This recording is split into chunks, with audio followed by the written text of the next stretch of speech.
사방에 길이 막혀 답답할 때, 사방에 길이 막혀 답답할 때라는 제목으로 하나님의 말씀을 전하도록 하겠습니다.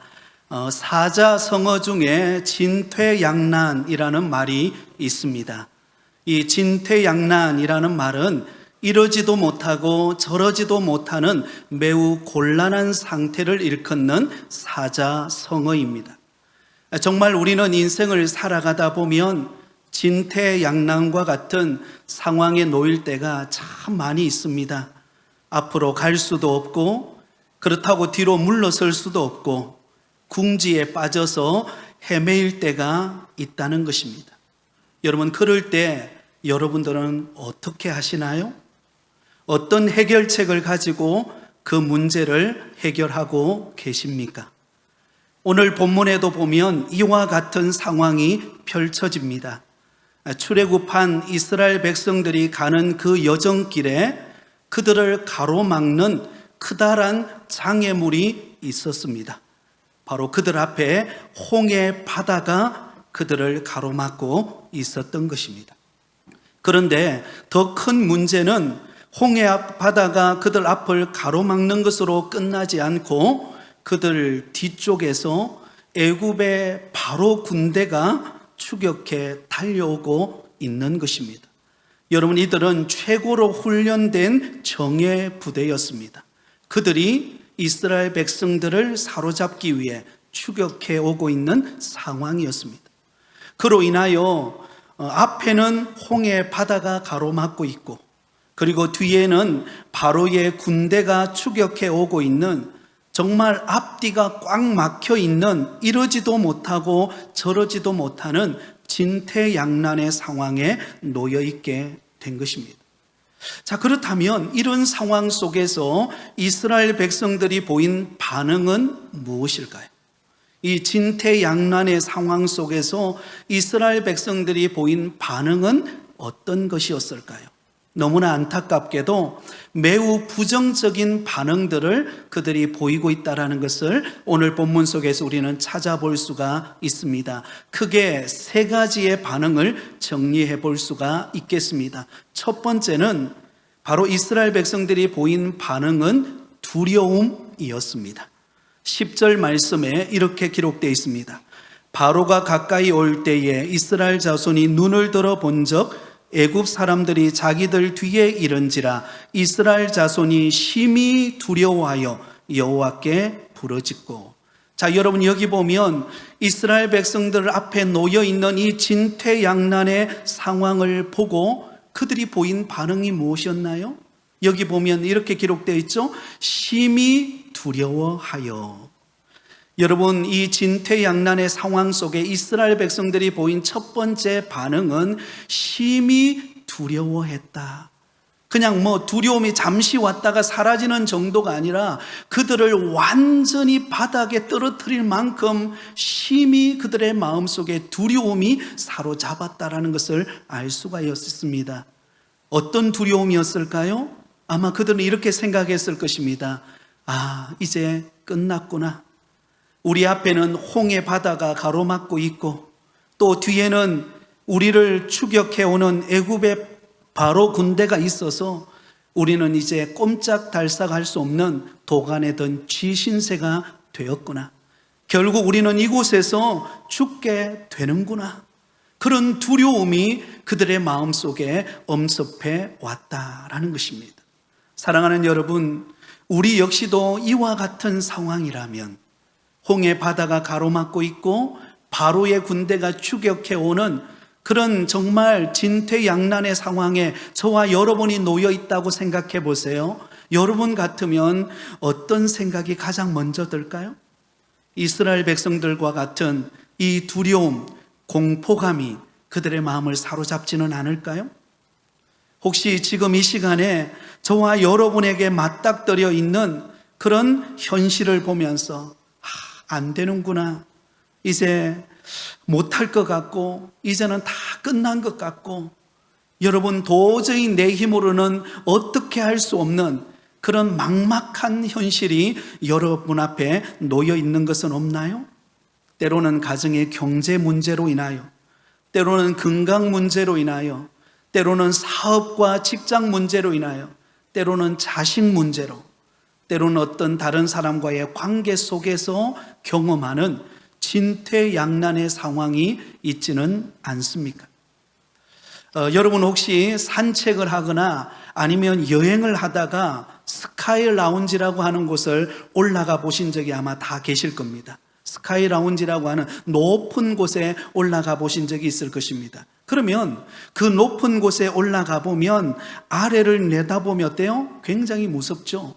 그런데 여러분, 그 스카이 라운지에 요즘에 대부분이 뭘 설치해 놓는가 하면 두꺼운 유리로 아래를 내다보게끔 해놓은 그런 관광 공간이 있습니다. 여러분, 그 스카이 라운지에 그 두꺼운 유리로 아래를 내다볼 수 있는 그런 공간에 딱 올라가 보면 어때요? 고소공포증이 있는 사람은 대부분 그 위에 못 올라가죠. 여러분 어떠신가요? 예. 대부분이 올라가 보면 어때요?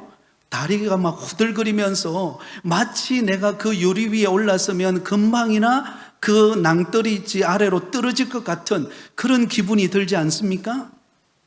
한 몇 분은 목사님 전혀 저는 안 그런데 이런 표정으로 저를 바라보시고 계세요. 아마 대부분이 두려움이 밀려올 것입니다. 근데 여러분 정신을 차리고 가만히 생각해 보면 그 두꺼운 유리는요 웬만히 뛰어도 깨지지 않습니다. 튼튼한 유리로 만들어 놓았습니다. 그러므로 우리는 두려워할 이유가 없는 것입니다. 여러분 이와 마찬가지로 우리에게 어떤 진퇴양난과 같은 상황이 찾아온다 할지라도 두려움에 사로잡히지 않기를 바랍니다. 왜냐하면 이 두려움은 하나님께서 주시는 마음이 아니기 때문입니다. 디모데후서 1장 7절은 이렇게 기록하고 있습니다. 같이 읽겠습니다. 하나님이 우리에게 주신 것은 두려워하는 마음이 아니요 오직 능력과 사랑과 절제하는 마음이니. 여러분 우리 마음속에 찾아오는 여러 가지 힘든 환경 속에 진퇴양난과 같은 환경 속에 찾아오는 두려움은 하나님이 주시는 마음이 아니에요. 그것은 도리어 마귀가 주는 부정적인 생각입니다. 그러므로 우리는 이 두려움을 과감하게 떨쳐버려야 합니다. 자, 두 번째로 이스라엘 백성들이 보인 부정적인 반응은 무엇일까요? 원망과 불평입니다. 11절입니다. 그들이 또 모세에게 이르되 애굽에 매장지가 없어서 당신이 우리를 이끌어내어 이 광야에서 죽게 하느냐? 어찌하여 당신이 우리를 애굽에서 이끌어내어 우리에게 이같이 하느냐? 자, 여러분 이스라엘 백성들이 지금 진퇴양난의 상황에 놓여 있습니다. 이러지도 못하고 앞으로 나가지도 못하고 뒤로 물러서지도 못하는 상황에 있습니다. 그때 두려운 마음을 가졌던 이스라엘 백성들이 무엇을 말하기 시작합니까? 원망과 불평을 내려놓기 시작합니다. 애굽에 매장지가 없어서 우리를 이끌어 이 광야에서 죽게 하느냐? 어찌하여 우리를 애굽에서 이끌어내어 이같이 하느냐? 이럴 수 있느냐? 우리를 그냥 애굽 땅에 그대로 내버려 두었으면 이런 고생, 이런 위험을 맞이하지 않을 건데 왜 이곳에 데려와가지고 이 난감한 상황을 겪게 하느냐? 원망과 불평이 터져나오고 있는 그들의 모습을 보여줍니다. 그런데 여러분 생각해 보세요. 진퇴양난의 상황 속에서 원망과 불평이 문제 해결에 도움이 될까요? 전혀 도움이 되지를 않습니다. 도리어 원망과 불평의 마음을 갖게 되면은요, 우리의 사기를 떨어뜨려 버립니다. 또한 다른 사람과의 관계를 힘들어지게 하고 어렵게 만듭니다. 그러면 여러분 우리는 진퇴양난의 상황 속에서도 우리는 원망하거나 불평하기보다도 그 안에서 감사할 것을 찾아내는 지혜로운 성도가 되기를 바랍니다. 시편 50편 14절 15절에 이렇게 기록되어 있습니다. 같이 읽습니다. 감사로 하나님께 제사를 드리며 지존하신 이에게 내 소원을 갚으며 환난 날에 나를 부르라. 내가 너를 건지리니 내가 나를 영화롭게 하리로다. 아멘. 여러분, 감사할 것을 찾아보면 다 길이 막히고 앞으로 갈 수도 없고 뒤로 물러설 수도 없고 정말 막막한 그런 현실 앞에 우리가 놓여 있다 할지라도 그 가운데서 감사거리를 찾으면 감사할 게 있을까요, 없을까요? 반드시 감사할 것이 있다라는 것입니다. 세 번째, 이스라엘 백성들이 보인 부정적인 반응은 책임 전가입니다. 책임을 전가해버리는 것입니다. 12절 말씀입니다. 우리가 애굽에서 당신에게 이런 말이 이것이 아니냐, 이러기를 우리를 내버려 두라, 우리가 애굽 사람을 섬길 것이라 하지 아니하더냐, 애굽 사람을 섬기는 것이 광야에서 죽는 것보다 낫겠노라. 여러분, 지금 이스라엘 백성들이 두려움에 사로잡히고 원망과 불평이 터져나오면서 누구에게 그 책임을 전가시키고 있나요? 바로 그 이스라엘 백성들을 이끌어내었던, 출애굽시켰던 모세를 향하여서 원망하고 그들은 책임을 전가하고 있습니다. 우리가 애굽에 있을 때 우리를 내버려 두라, 우리가 애굽 사람을 섬길 것이라 그렇게 말하지 않았느냐? 그런데 모세 당신이 우리를 이끌어내어 가지고 이 광야에서 우리를 죽게 만드느냐? 이 모든 책임은 당신에게 있다. 그리고는 여러분, 모세에게 책임을 전가하고 있는 것을 볼 수가 있습니다. 여러분, 아담의 후손인 우리 인간은 참 이상하게도요, 뭔가 조금만 안 되면 다른 사람에게 책임을 전가하는 경향이 있습니다. 여러분, 하나님께서 범죄한 아담을 불렀습니다. 아담아, 아담아, 내가 어디 있느냐? 그리고는 질문하죠. 누가 선악과를 먹으라 하더냐? 그랬을 때 여러분, 아담이 우리 같으면 어떻게 해야 됩니까? 하나님, 죄송합니다. 하나님 앞에 내가 범죄했습니다. 먹지 말라 하는 선악과를 먹지 말았어야 하는데 제가 먹었습니다. 제 책임입니다. 이렇게 말해야 되는데 아담은 책임을 누구에게 전가하나요? 아내에게. 하나님께서 나에게 돕는 배필로 준 저 여자, 저 하와 때문에 내가 먹어서 범죄하게 되었습니다. 하와에게 질문하죠. 누가 선악과를 먹으라 하더냐? 아이고, 저는 안 먹으러 그러는데 뱀이 그건 먹으면 하나님처럼 될 수 있다 그래서 먹었습니다. 여러분, 그 일로 인하여서 그들은 에덴 동산에서 추방됩니다. 서로 정죄하고 책임을 전가하면서 에덴이 사라지는, 여러분, 에덴은 기쁨과 행복을 상징하는 곳입니다. 기쁨과 행복이 사라지는 결과를 가져오게 되었던 것입니다. 문제를 해결하기는커녕 도리어 문제를 더 심화시키는 결과를 가져오게 되었던 것입니다. 이스라엘 백성들은 이 진퇴양난의 상황 속에서 그들이 보인 반응은 두려움과 원망과 불평과 책임 전가였습니다. 저와 여러분은 어떠신가요? 때로는 진퇴양난과 같은 꽉 막혀있는, 뭔가 되지도 않고 뭔가 풀리지도 않고 뭔가 답답할 때 여러분의 마음에 두려움이 엄습하고 있지는 않습니까? 무엇인가 내 속에 불만이 가득 차서 그것이 막 터져나오면서 원망과 불평으로 그냥 열매 맺고 있지 않습니까? 아니면 남편에게 책임을 전가하고 아내에게 책임을 전가하고 내가 만나는 사람에게 책임을 전가하면서 회피하고 계시지는 않습니까? 그렇다면 우리의 인생에 찾아오는 이 진퇴양난과 같은 사방의 길이 막혀 답답할 때 우리는 어떻게 그 문제를 풀어가야 할까요? 진정한 해결책은 무엇일까요? 간단하게 몇 가지만 말씀을 드리겠습니다. 그 첫 번째 비결은 두려워하지 말고 기도하라는 것입니다. 한번 따라하겠습니다. 두려워하지 말고 기도하라. 10절 말씀을 다시 봅니다. 바로가 가까이 올 때에 이스라엘 자손이 눈을 들어본 적 애굽 사람들이 자기들 뒤에 이른지라 이스라엘 자손이 심히 두려워하여 여호와께 어떻게 하고 부르짖고. 13절 상반절에도 보면 이렇게 기록되어 있습니다. 모세가 백성에게 이르되 너희는 두려워하지 말고. 여러분, 지금 이스라엘 백성들은 두려움에 사로잡혔습니다. 왜냐하면 앞과 뒤가 꽉 막혀버렸기 때문입니다. 앞에는 홍해 바다가 가로막고 있었고 뒤에는 바로의 군대가 추격해 오고 있는 절체절명의 위기의 상황에 그들은 두려움에 사로잡혀 버렸습니다. 여러분, 이 두려움이라고 하는 것은요, 꼬리에 꼬리를 물게 됩니다. 두려움에 사로잡히면 또 다른 두려움이 내 마음을 짓누르게 됩니다.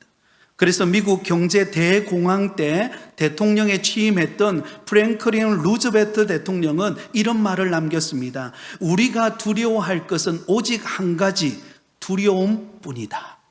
우리가 정말 두려워해야 될 것이 무엇인가? 그것은 다른 게 아니라는 것이, 환경이 아니라는 것입니다. 꽉 막혀 있는 환경, 답답한 현실, 그게 아니라 내 마음에 음습해 들어오고 있는 두려움이 진정으로 우리가 두려워해야 한다는 것입니다. 이 말은 무슨 말입니까? 두려움에 사로잡혀서는 안 된다는 것입니다. 그렇다면 우리가 두려움에 사로잡히지 않을 수 있는 비결이 무엇인가? 그것은 기도입니다. 하나님 앞에 기도하기 시작하면 우리 속에 밀려 들어오는 두려움은 떠나는 은혜가 임할 줄 믿습니다.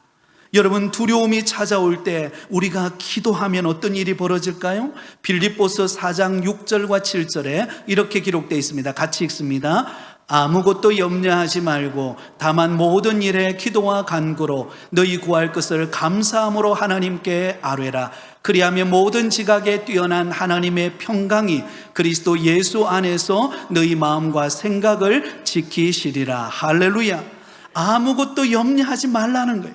우리 속에 밀려오는 두려움, 모든 사방이 막혀서 진퇴양난의 위기 속에 놓여 있을 때, 그러나 그 환경이 아무리 어렵고 힘들고 내 힘으로 아무것도 할 수 없다 할 때, 그때 우리는 두려움에 사로잡히거나 염려에 붙들린 바 되지 말고 하나님 앞에 어떻게 하라고요? 기도와 간구로 구하라는 것입니다. 하나님 앞에 우리의 염려의 문제, 하나님 앞에 우리의 두려움의 문제, 하나님 앞에 우리에게 닫혀져 있는 모든 인생의 아픔의 문제를 내어놓고 하나님 앞에 기도할 때 그리스도의 평강이 우리의 마음과 생각을 주장하고 지키시는 은혜가 임하게 됩니다. 여러분, 우리가 기도를 하게 되면요, 두려움이 당장 떠나가는 것은 아닙니다. 그런데 여러분, 기도하면 이상한 일이 일어나요. 어떤 일이 일어나는가?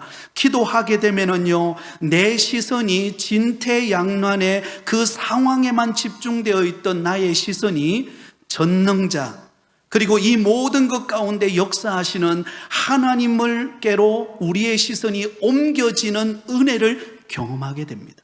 이게 기도의 능력이에요. 여러분, 내 환경, 내 상황, 내게 가로막혀 있는 모든 상황에만 집중하면 답이 없어요. 그런데 그 환경의 문제를 하나님께 내어놓고 기도하기 시작하면 우리의 시선이 달라져요. 그 환경만 바라보고 양난의 그 환경에 눌렸던 우리 마음들이 하나님에 대하여 기대하고 하나님을 바라보게 하는 기적의 문이 열리는 역사가 일어나게 됩니다. 그러므로 우리가 기도할 때 하나님의 능력의 역사가 나타나는 것입니다. 우리는 기도해야 합니다. 주님, 지금 모든 상황이 막혔습니다. 우리 앞에는 홍해 바다가 가로막고 있고 우리 뒤편에는 바로의 군대가 지금 추격하고 있습니다. 어떻게 하면 좋겠습니까? 하나님, 어떻게 하면 좋겠습니까?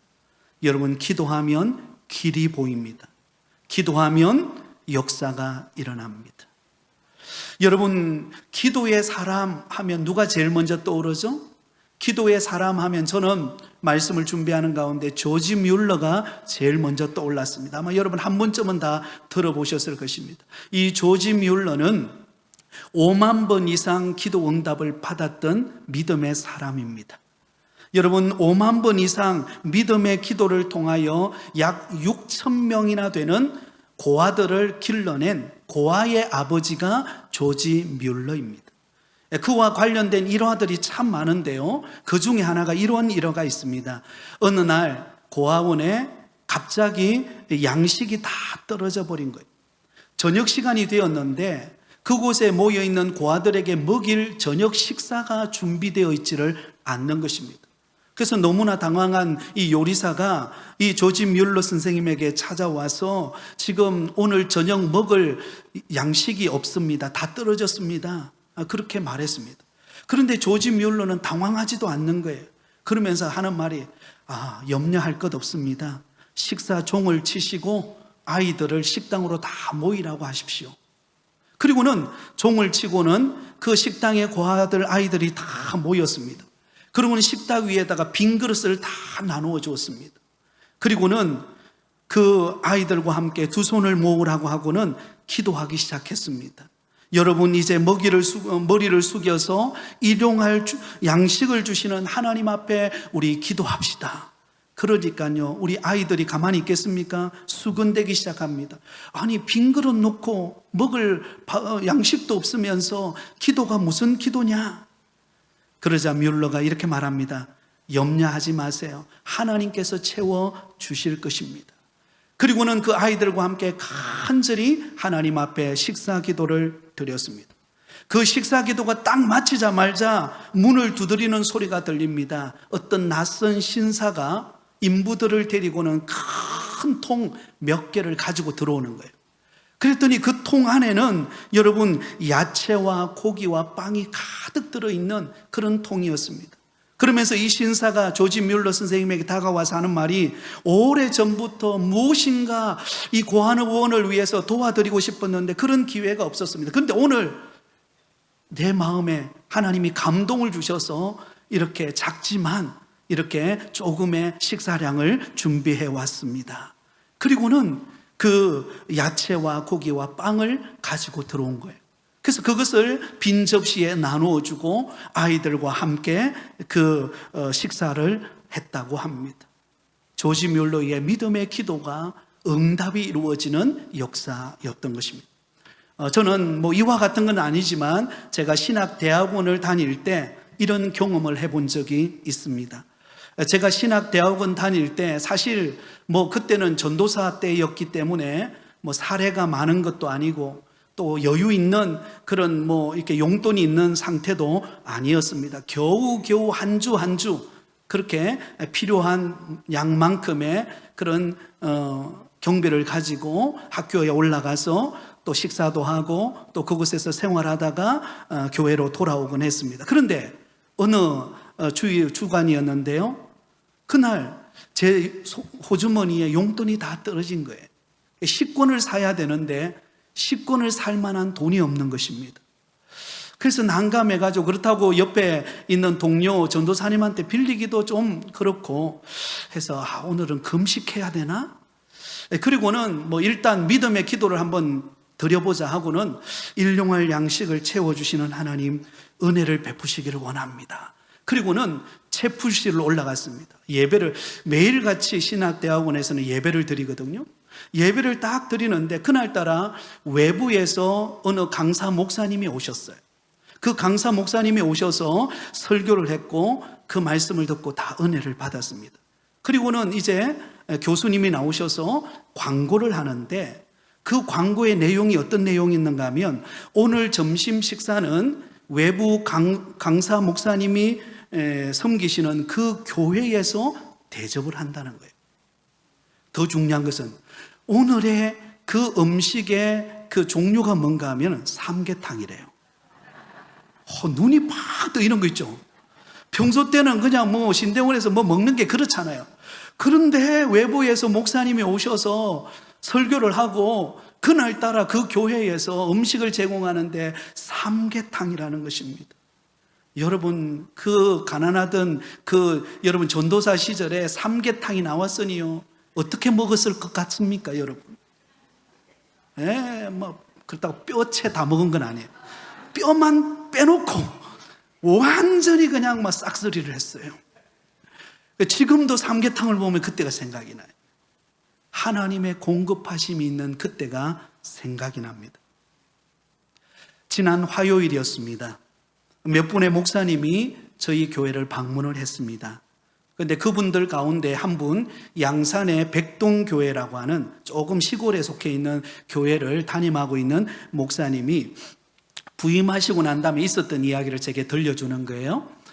부임을 하고 난 다음에 이 목사님이 운동을 하고 싶었대요. 운동을 하고 싶었는데 이분은 목사님이 좀 특이해요. 그냥 일반 운동이 아니에요. 주짓수, 여러분 아세요? 주짓수라고. 주짓수라고 하는 도장에 가서 운동을 하기를 원했어요. 근데 여러분, 시골이다 보니까 시골에는 뭐 태권도 학원도 겨우 있을까 말까잖아요. 그런데 주짓수 도장이 있을 거라고는 생각이 안 들죠. 아무리 찾아봐도 주짓수라고 하는 운동을 가진 도장이 없더라는 거예요. 기도하기 시작했대. 하나님, 저는 주짓수 운동을 해야 제 몸이 좀 제대로 풀립니다. 그런 기도를 했어요. 근데 한 달이 지났을까요? 그래도 살펴봐도 주짓수 학원이 생기지를 않더래요. 그래서 유도 학원으로 가야 되나? 그리고는 종목을 딱 바꾸려고 하는데 그 교회의 집사님이 그 소식을 듣고 전단지를 하나 딱 가져왔는데, 그 전단지에 보니까 그 동네에 주짓수 도장 학원이 생겼다는 거예요. 그래서 첫 번째로 이 목사님이 등록을 했대요. 별로 안 놀라시죠, 그죠? 등록을 딱 했는데 그 도장의 원장님이 옛날에 교회를 다니다가 교회를 안 다니시던 분이에요. 그래서 그분과 함께 대화도 하고 목사라는 것을 소개하고 이제 가까이 하게 되었는데요. 여러분, 도장에는요, 한 사람 도장 관장님만 그 도장을 다 운영하는 게 아니에요. 옆에 도움을 주는 사람이 필요하거든요. 근데 이 목사님은 평소 때 주짓수 운동을 많이 했기 때문에 또 웬만한 등록하는 학생들을 지도할 수 있을 만큼의 능력이 되는 것입니다. 그러니까 여러분, 이 학원에 있어서는 보배와 같은 분이죠. 그래서 계속 다니다가 어느 정도 다니다가 몇 년 다니다가 이제는 좀 안 다니고 싶다 이런 생각이 들더래요. 그러고 있는 찰나에 그 관장님이 하는 말이 혹시 등록비가 부담돼서 안 다니시려고 하시는 겁니까? 등록비 걱정하지 말고 그냥 오세요 그러더라는 거예요. 그래서 그거는 문제가 되지 않아서 내가 등록비는 내겠다 하고 다니는데, 그때부터 이 관장님이 그 등록하는 학생들에게 이 동백교회에 나가라고, 동백교회에 나가야 저 목사님처럼 몸도 좋아진다고 그러면서 이야기를 했다는 이야기를 제가 들었어요. 그 이야기를 들으면서 나도 주짓수 운동을 해야 되나 뭐 이런 생각까지 들더라고요. 저는 탁구를 하고 있습니다. 사랑하는 여러분, 모든 사방이 막힐 때가 있어요. 진퇴양난과 같은, 다 앞으로 나가지도 못하고 뒤로 갈 수도 없고, 그러나 하늘문은 열려 있어요. 우리가 하나님 앞에 기도하면 하나님이 도우실 것입니다. 하나님이 역사하실 것입니다. 그 하나님을 바라보며 기도하는 여러분 되기를 바랍니다. 두 번째 비결을 말씀을 드리겠습니다. 하나님의 일하심을 기대하라는 것입니다. 한번 따라하겠습니다. 하나님의 일하심을 기대하라. 자, 13절을 봅니다. 모세가 백성에게 이르되 너희는 두려워하지 말고 가만히 있어서 여호와께서 오늘 너희를 위하여 행하시는 구원을 보라. 너희가 오늘 본 애굽 사람을 영원히 다시 보지 아니하리라. 14절입니다. 여호와께서 너희를 위하여 싸우시리니 너희는 가만히 있을지니라. 자, 여러분, 13절과 14절의 말씀에 반복해서 사용하고 있는 단어가 무엇입니까? 가만히 서서 너희는 가만히 있을지니라. 여러분, 가만히 있는다란 말은 우리가 뭔가 하는 일이 아니라는 거죠. 이게 무슨 말입니까? 누가 일하신다라는 것을 말씀하고 있습니까? 하나님께서 일하실 것이다라고 말씀하고 있는 것입니다. 여러분, 앞에 놓여져 있는 그 홍해 바다도 하나님께서 가르시겠다는 것입니다. 뒤를 막고 있는 바로의 군대도 하나님께서 그들을 물리치시겠다라는 것입니다. 여러분, 생각해 보세요. 이스라엘 백성들이 홍해를 건너려고 인간적인 방법을 동원해 본다면 뭐가 필요할까요? 제일 먼저 배가 필요하겠죠. 바다를 건너려면 그것을 건널 만한 배가 필요해요. 그런데 지금 이스라엘 백성들은 총 몇 명 정도 됩니까? 200만 명 정도 됩니다. 200만 명이 그 홍해 바다를 건너려면 배가 몇 척이 필요할까요? 안 세보셨죠? 세지 마세요. 센다고 해결되는 거 아니에요. 그렇다고 여러분 수영을 잘해가지고 건너갈 수 있을까요? 불가능합니다. 인간적인 방법으로 안 된다는 거예요. 그러면 뒤를 돌아봅시다. 그러면 이스라엘 백성들을 뒤쫓아오고 있는 바로의 군대를, 정예부대를, 이스라엘 백성들 중에 정예부대를 뽑아가지고 뒤쫓아오는 그 바로의 군대와 전쟁을 해가지고 승리해서 뒤로 물러날 수 있을까요? 그것도 불가능해요. 왜? 이스라엘 백성들은 애굽에 살 때요, 제대로 여러분 전쟁하기 위해서 훈련 받아본 적이 없습니다. 그들은요 다 노동하는 데 다 투자됐던 사람들입니다. 그들이 아무리 잘 싸우는 전략과 아무리 좋은 계획을 세운다 할지라도 결코 바로의 군대를 이길 수 없을 것입니다. 누가 역사하셔야 합니까? 하나님이 역사하셔야 되는 거예요. 하나님이 일하셔야 하는 것입니다. 하나님이 일하시고 하나님의 능력으로 홍해를 가르시고 그 바로의 군대를 물리쳐 주셔야만이 이스라엘 백성은 진퇴양난의 환경을 뛰어넘을 수가 있는 것입니다. 우리 앞에 놓여져 있는 진퇴양난의 상황을 여러분 생각해 보세요. 내 생각, 내 방법, 내 계획으로 됩니까? 불가능하죠. 그렇기 때문에 어떻게 하라는 거예요? 가만히 서서 하나님을 바라보라는 거예요. 하나님의 일하심을 기대하라는 것입니다. 나를 부르셨다면 나 같은 죄인을 불러서 하나님의 택한 자녀 삼아주시고 오늘도 믿음의 길을 걸어가게 하시는 하나님이시라면 반드시 내 앞길에 닫힌 문을 여실 것이다. 그것을 바라보는 믿음의 고백이 있어야 하지 않겠습니까? 하나님의 일하심을 바라보는 순간 우리는 그 상황을 극복할 수가 있는 것입니다. 사랑하는 성도 여러분, 하나님께서 저와 여러분 가운데 함께하고 계시는 줄 믿습니다. 그 하나님은 우리를 위하여 앞서 가시면서 일하고 계시는 줄 믿습니다. 낮에는 구름 기둥으로 밤에는 불 기둥으로 이스라엘 백성들을 인도하신다라고 이미 우리는 말씀을 통하여 살펴보았습니다. 그 하나님이 이 진퇴양난의 상황 속에 있는 그들을 가만히 내버려 두시겠습니까? 그들의 앞길을 여시는 거예요. 하나님이 그들을 하여금 건너가게 하시는 것입니다. 그러면 여러분 하나님을 바라보시기 바랍니다. 하나님을 바라볼 때 우리의 소망이 있는 줄 믿습니다. 여러분 해수욕장이나 수영장에 가보면 꼭 빠지는 사람 몇 사람 있어요.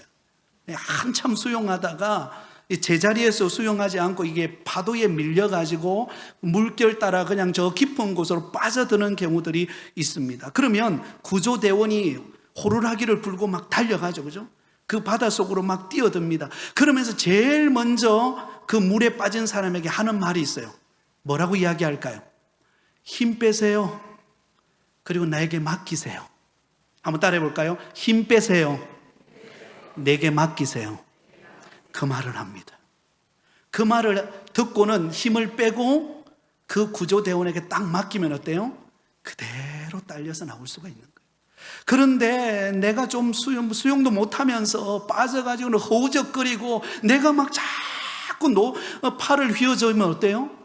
계속해서 빠져들어가는 거예요. 사랑하는 성도 여러분, 진퇴양난에 놓여져 있는 우리의 환경 속에 내 힘으로 그 일을 극복하기 어렵습니다. 힘을 빼시기 바랍니다.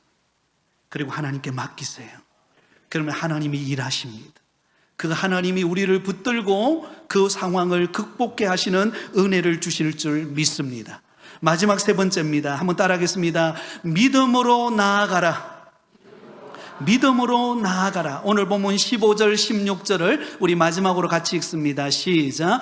여호와께서 모세에게 이르시되 너는 어찌하여 내게 부르짖느냐. 이스라엘 자손에게 명령하여 앞으로 나아가게 하고 지팡이를 들고 손을 바다 위로 내밀어 그것이 갈라지게 하라. 이스라엘 자손이 바다 가운데서 마른 땅으로 행하리라. 할렐루야. 여러분, 하나님께서 정말로 두려움에 사로잡혀서 하나님께 도움을 구하고 있는 이스라엘 백성과 모세를 향하여 말씀합니다. 너는 어찌하여 내게 부르짖느냐. 이스라엘 자손에게 명령하여 어떻게 하라고요? 앞으로 나아가고 그리고 너가 들고 있는 그 지팡이를 들어서 그리고 그 바다 위를 향하여 내밀어라. 그러면 내가 그것을 갈라지게 할 것이다. 그리고 그 홍해를 건너갈 것인데 마치 마른 땅을 건너가는 것처럼 너희들이 건너가게 될 것이다. 홍해의 기적의 역사가 일어납니다. 여러분, 믿음으로 하나님의 명령을 따라 순종의 발걸음을 딱 내딛으면 어떤 일이 일어납니까? 하나님이 그 막혔던 홍해를 갈라놓으시는 은혜를 경험하게 되어진다라는 것입니다. 우리 앞에 어떤 진퇴양난과 같은 환경이 놓여 있습니까? 하나님을 신뢰하고 믿음의 발걸음을 내어 디디시기를 바랍니다. 한 걸음 한 걸음 내게 주신 은혜를 기억하고 내게 맡겨주신 사명을 따라 하나님 앞에 믿음의 발걸음을 내어디디면 우리는 보게 될 것입니다. 홍해의 기적을 보게 될 것입니다. 하나님의 능력의 손을 경험하게 될 것입니다. 하나님이 응답하시는 것을 체험하는 역사가 일어나게 될 것입니다. 홍해만 갈라졌나요? 뒤쫓아오던 바로의 군대를 그 홍해 바다로 다 수장시켜 버립니다. 하나님의 능력은 무한합니다. 하나님은 전능하신 분이십니다. 하나님은 못할 일이 없으신 분이십니다. 그러므로 우리가 바라보아야 될 대상은 하나님이십니다. 그 하나님을 믿는 믿음을 가지고 믿음의 발걸음을 한 걸음 한 걸음 내디디면 불가능이 가능한 일이 나타날 것입니다. 진퇴양난의 환경을 딛고 승리하는 역사가 일어날 줄 믿습니다. 그러면 여러분, 저와 여러분이 다시금 하나님 앞에 기도하기 시작한다면, 하나님의 일하심을 기대하기 시작한다면, 그리고 믿음의 길을 나선다면 하나님이 우리 가운데 놀라운 응답의 문을 열어주시는 것을 경험하게 될 것입니다. 이런 좋으신 하나님과 동행하시기를 예수님의 이름으로 축원드립니다.